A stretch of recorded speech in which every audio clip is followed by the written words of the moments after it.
Midna!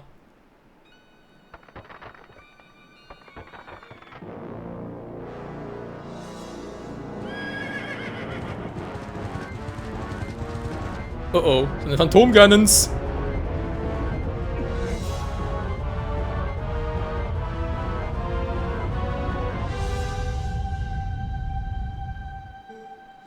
Ihr Lichtgeister, die ihr mit eurer Macht die ganze Welt erstrahlen lasst, ich bitte euch. Verleiht mir die Kraft des Lichts, dass das Böse besiegen möge. Teleportation. Auf Lichtmagie. Art. Jetzt mal einen Reich oder wie?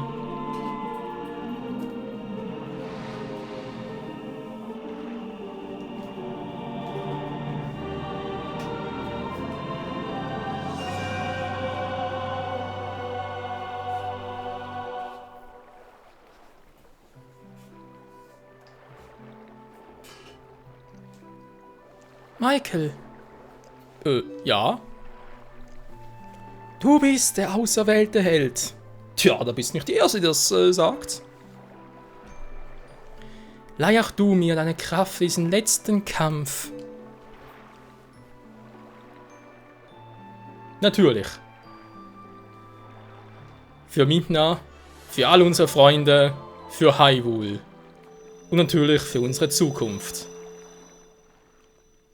Bringen wir es zu Ende.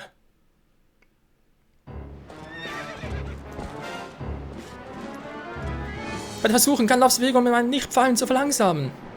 Klingt gut. Nimm ihn ins Visier und bleib nah genug an ihm dran, dass meine Pfeile ihn erreichen können. Okay, unseren Bogen haben wir noch, hä? Ich glaube im Original auch anders. Haben wir nicht da irgendwie unseren Bogen, also einen unseren Bogen gekriegt dafür? Keine Ahnung mehr. Wow. Er schießt doch! Ich wollte sagen, was war das so eigentlich?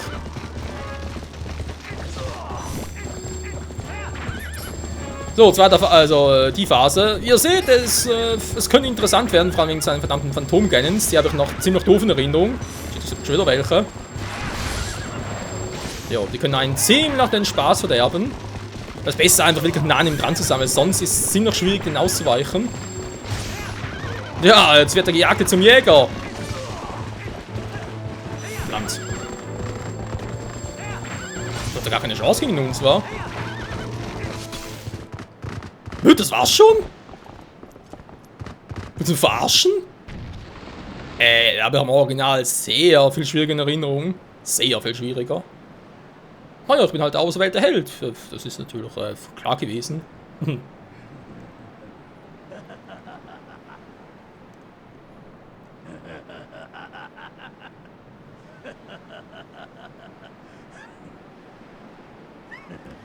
Ja, diese Lache kennen wir nur allzu gut.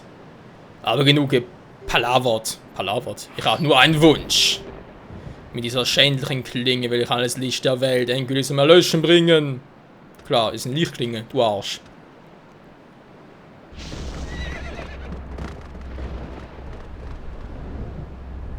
So sei es denn, wie es sein muss.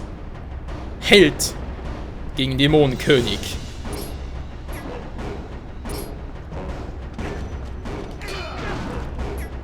Okay, wir kriegen doch noch viel Schaden. Ja, Chance ist halt so.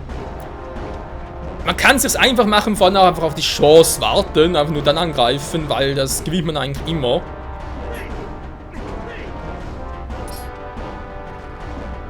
Aber mit der coolen Künstler haben wir hier sonst echt keine Chance.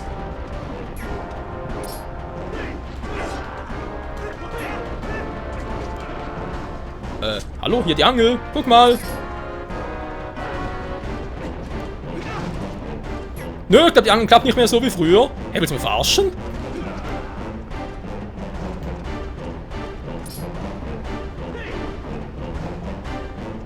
Entweder klappt das nicht mehr, oder mach was falsch. Egal. Oh, du hast eine Chance, Gandalf, jetzt bin ich dran.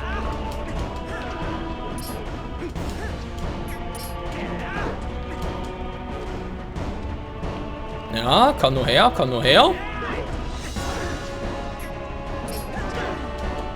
Was? Der kickt mich einfach, wenn ich eine Cheat-Attacke mache.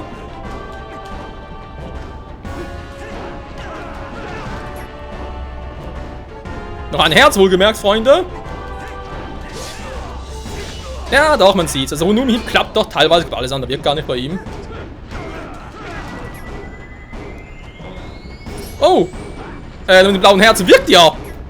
Weiterhin. Ach du Scheiße, ich dachte nach einer Fee wäre das weg. Okay, Planänderung.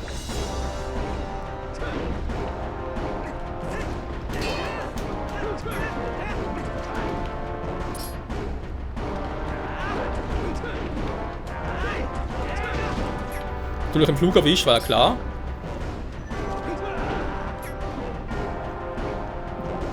So, machen wir es meine Art und Weise. Blaue Herzen, blaue Gelee, auf geht's. Jetzt mal die ganze A gedrückt. Nö, komm her. Okay, wie du willst.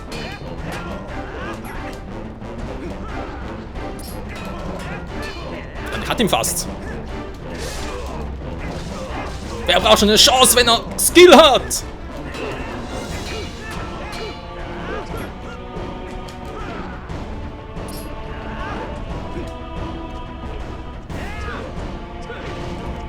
Au.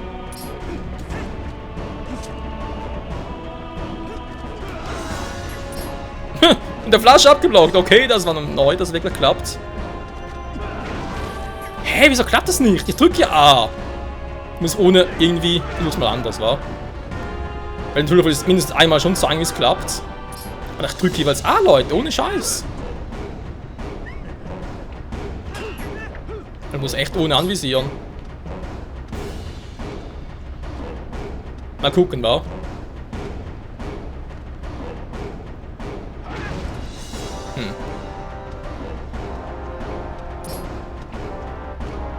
Vielleicht noch gegen Ganondorf, da wäre natürlich auch noch episch. Was? Ich hab keine Fee. Hä, ich hab hier echt eine Fee hier draußen? Weiß er gar nicht mehr. Okay, also ich drücke ja, man sieht es, indem ich auch auf den Sprinter. Das hat mich irgendwie meinen ersten katastrophalen Versuch damals gegen den Todbringer.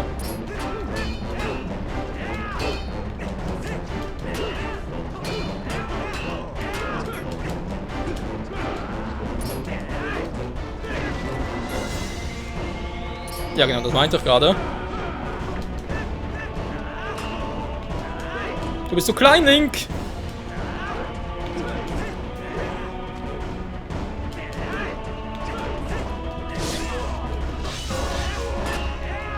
Du brauchst halt so. Wenn ich so mache, ist es gleich erledigt. Will ich natürlich zumindest einmal das mit der Chance machen. Come on. Spiel.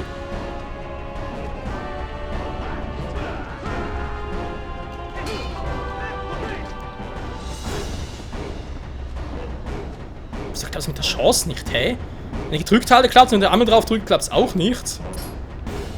Kann es doch so auch klappen. Es ist ganz seltsamerweise geklappt. Wir sind stärker! Mut siegt über Kraft!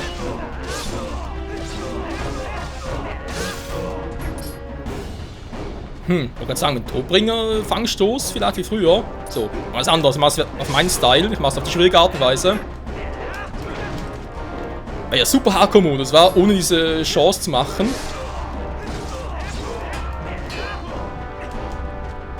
Also ihr seht, es klappt auch so, wa? Wobei alles andere außer Rundumhieb wirkt gar nicht bei ihm.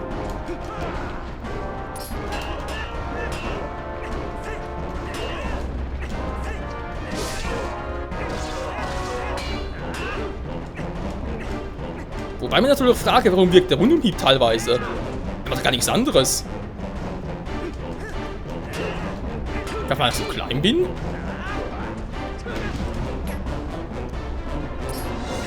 Gar nicht fair doch noch, von dem her.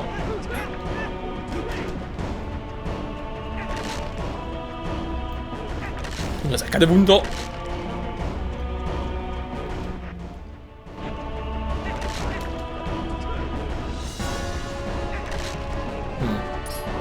Seltsam. Mann, wieso denn schon wieder nicht? Ich verstehe es nicht, Freunde, ganz ehrlich.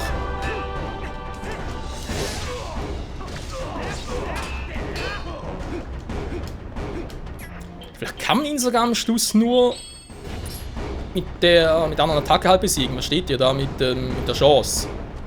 So, nicht drauf drücken, sondern einfach, nicht gedrückt halten natürlich, sondern einfach einmal. Hat vorhin funktioniert. Bruno, alles klar. Also.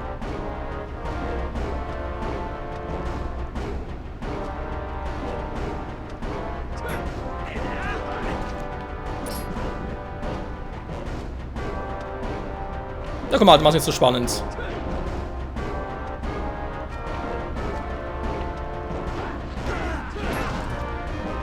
So, jetzt reicht's mir. Aber endgültig machen wir doppelte Power hier.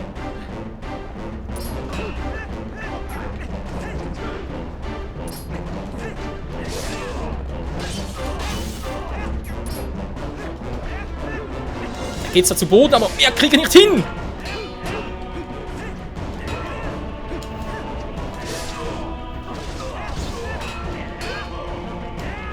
Der braucht schon eine Chance.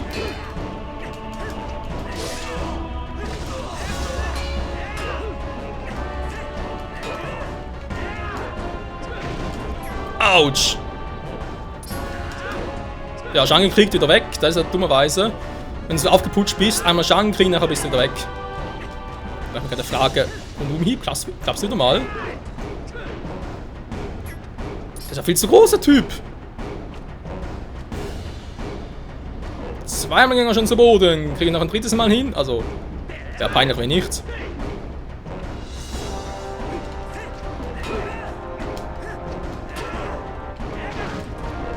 Mann, ey, ich wollte gar nicht springen.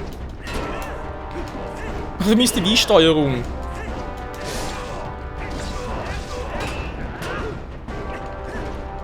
Wie gesagt, vor allem okkulte Künste. Ja, nicht nur natürlich okkulte Künste, sondern natürlich auch der von Umhieb, ja, ist okkulte Kunst. Nee.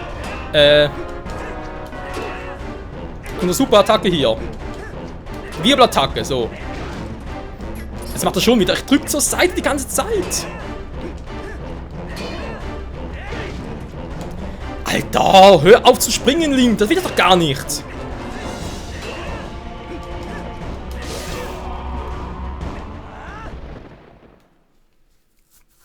So, das war Michael-Style. Er braucht eine Chance.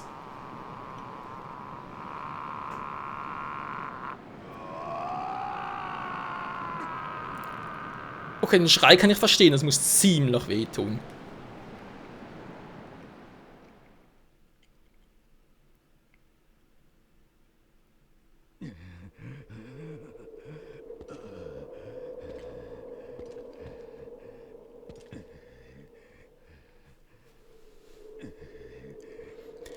Denk nicht, dass dies das Ende sei.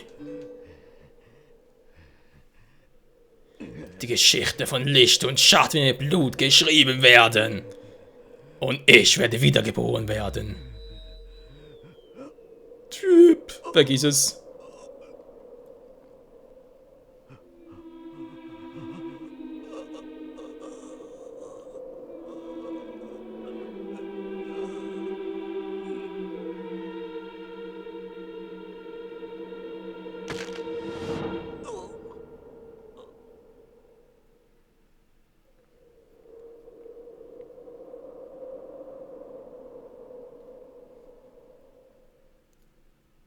Er starb im Stehen.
Was ist? Sag schon etwas. Oder hat dir meine Schönheit die Sprache verschlagen?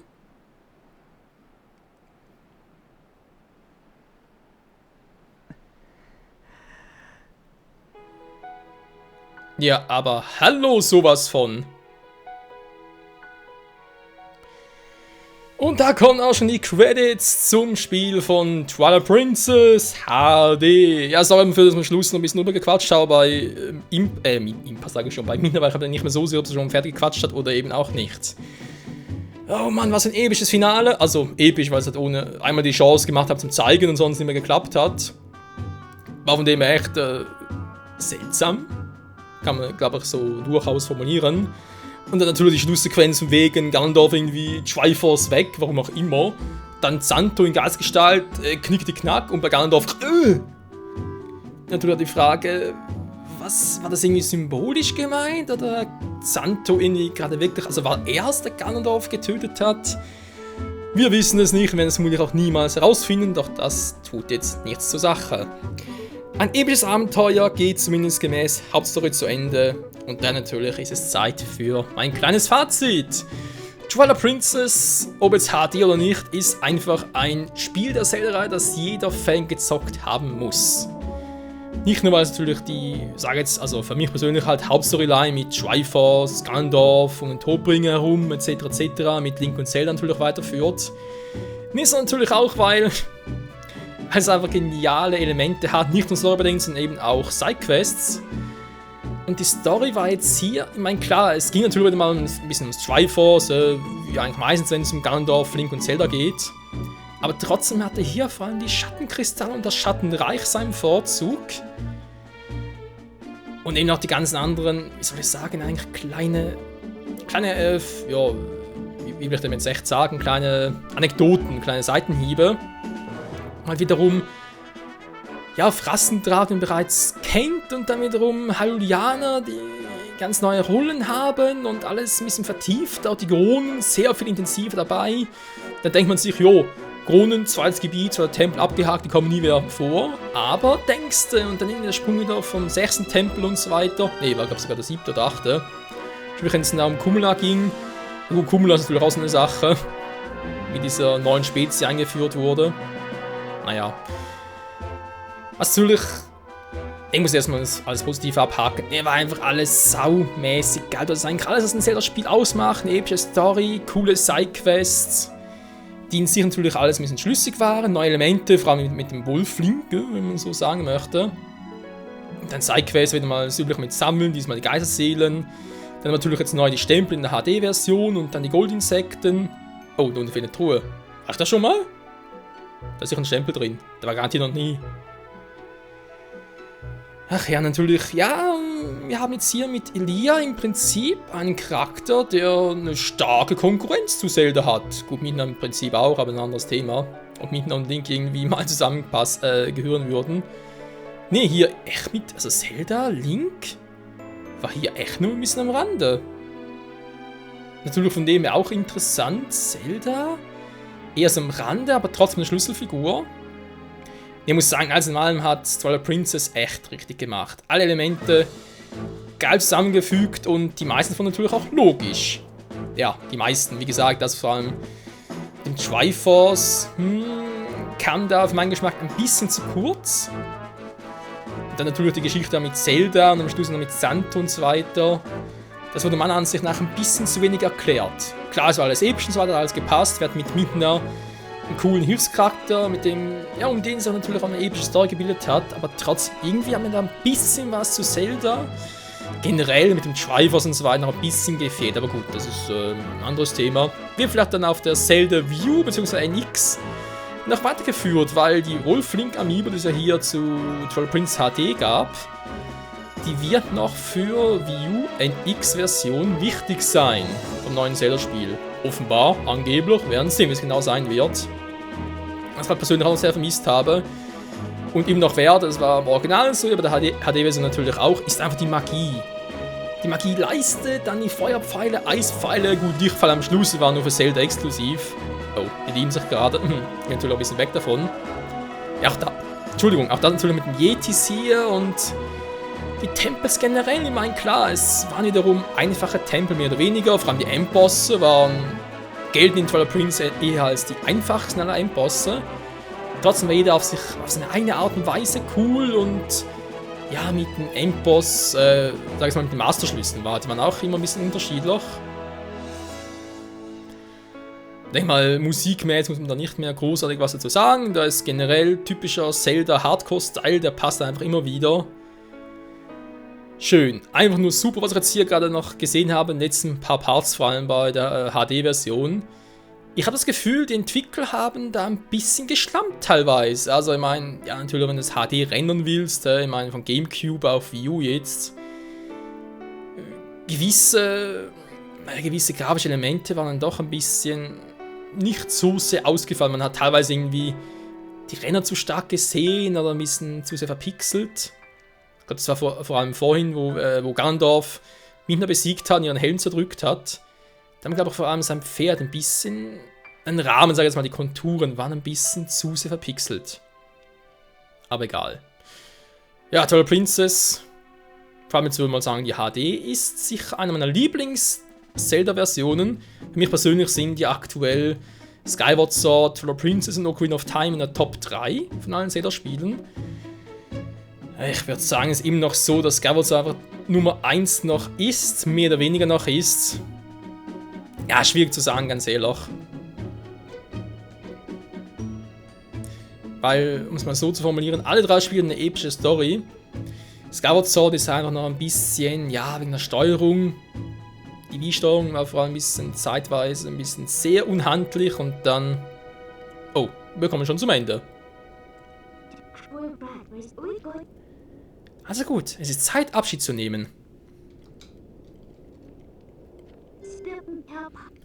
Am Ende müssen Licht und Schatten voneinander scheiden. Aber vergesst nicht, dass neben eurer Welt noch eine andere Wahrheit existiert. Licht und Schatten, das sind 2 Seiten derselben Medaille. Untrennbar miteinander verbunden. Dass die Göttinnen Hyrules und den Schattenspiegel hinterließen, geschah gewiss, damit wir uns begegnen können. Darum bin ich überzeugt.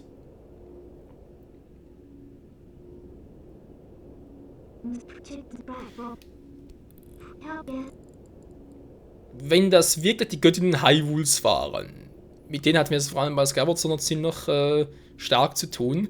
Warum hat man dann bei Skyward Sword, also vor allem bei Skyward Sword, Ocarina of Time ist klar, das Spiel kam vor Twilight Princess, warum haben wir bei Skyward Sword nie irgendeinen Hinweis darauf gesehen? Gut, Kumula ist ähnlich, auch da gab es keinen richtigen Hinweis, aber trotzdem. Wenn alle Bewohner Hyrules so sind wie ihr, wird dieses Land sicher eine strahlende Zukunft haben.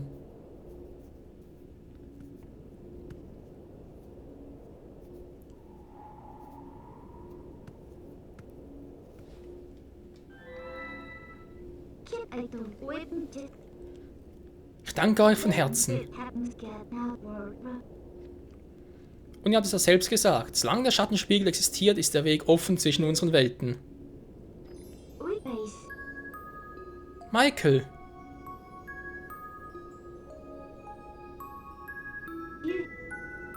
Man sieht sich.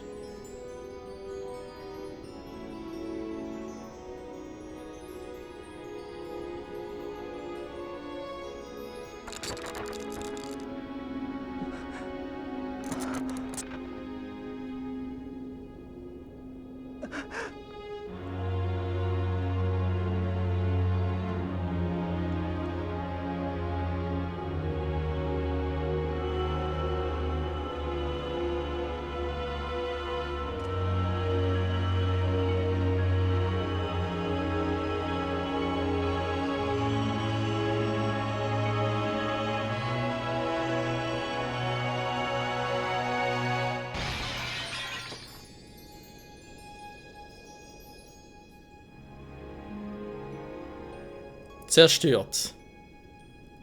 Die wahre Herrscherin des Schattenreiches hat den Schattenspiegel zerstört. Aber wie kann es denn sein, dass bei Force Wars Adventures dazu benutzt wird, Schattenlinks zu erschaffen? Nun, ich glaube, das ist eine andere Geschichte.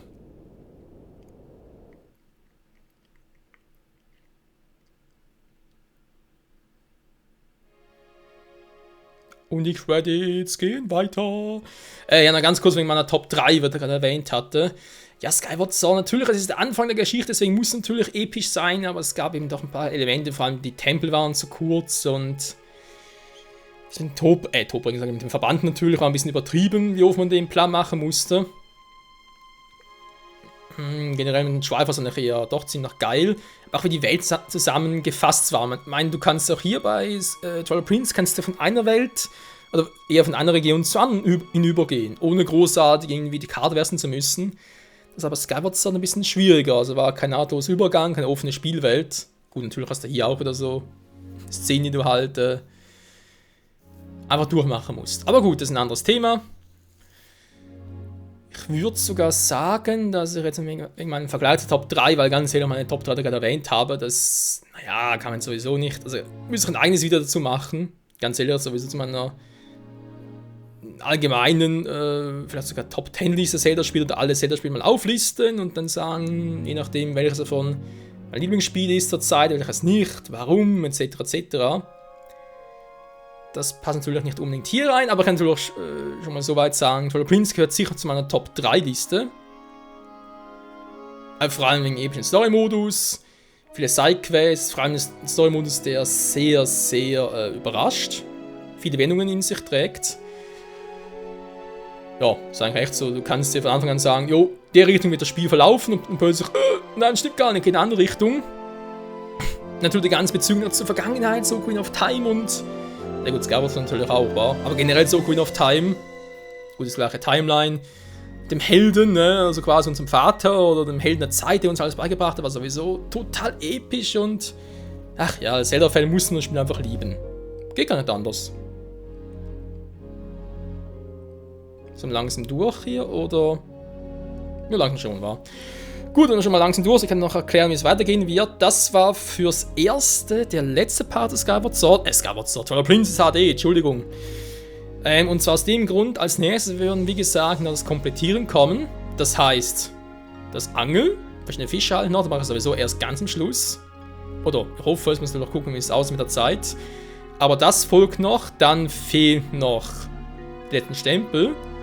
Wo ich hoffe, die meisten noch in der Drillhöhle und Schattenhöhle zu finden. Und eben die Drillhöhle und Schattenhöhle fehlen noch. Für die Drillhöhle wird ein Gast kommen, für die Schattenhöhle wird ein Gast kommen. Natürlich muss ich erst mit denen noch aufnehmen, die müssen Zeit haben. Und aktuell laufen sowieso so viele Projekte auf meinem Kanal. Etc. etc. Deswegen werden die folgenden Zelda Twilight Princess HD Parts ein bisschen unregelmäßiger kommen. Aber da könnt ihr mal darauf gefasst sein. Ich werde noch die komplette Schattenhöhle zeigen, die komplette Drillhöhle. Hey, Linkride ohne Masterschwert, glaube ich, war. Wo ist das Teil überhaupt? Bin noch bei Gandalf im Bauch drin? Wohl kaum. Ja, komplette Schattenhöhle, komplette Drillhöhle. Das komplette Angelfangbuch, werden wir sicher noch 2-3 Parts mit verbringen.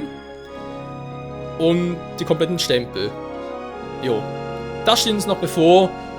Hier bei Twilight Princess HD in den nächsten Tagen, Wochen. Aber das war soweit der letzte Part zur Hauptstory. Vielen Dank fürs Zusehen und bis zum nächsten Mal. Ciao zusammen.